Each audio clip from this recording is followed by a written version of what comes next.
CPM Mancherial జిల్లా committee సమావేశము జిల్లా కేంద్రంలో నిర్వహించడం అనేది జరిగింది.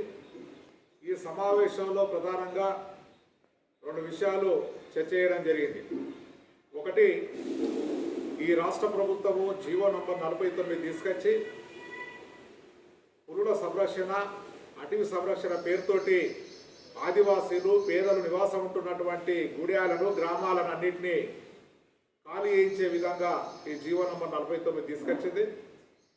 ఈ జీవో నంబర్ 49 కనుక అమలు జరిగితే మంచిర్యాల, కొమరం జిల్లాలు, ఉమ్మడి ఆదిలాబాద్ జిల్లాలు మొత్తం ప్రజలు నిర్వాసితులయ్యేటువంటి ప్రమాదం ఉంది. దీన్ని వెంటనే రద్దు చేసుకోవాలని చెప్పి సిపిఎంగా డిమాండ్ చేస్తున్నాం. అదేవిధంగా రేపు జూలై 21వ తారీఖు రోజు ఆదివాసీ సంఘాలు తలపెట్టినటువంటి ఉమ్మడి ఆదిలాబాద్ జిల్లా ఏజెన్సీ బంద్కు సిపిఎం పార్టీ మంచిర్యాల జిల్లా కమిటీ సంపూర్ణ మద్దతు తెలియజేస్తుంది.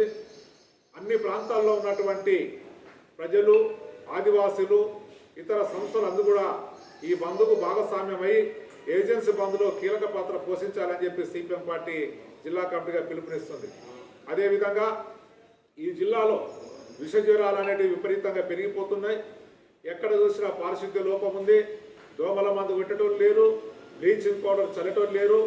ప్రజలు విష జ్వరాల బారిన పడి హాస్పిటల్ పాలవుతున్నారు.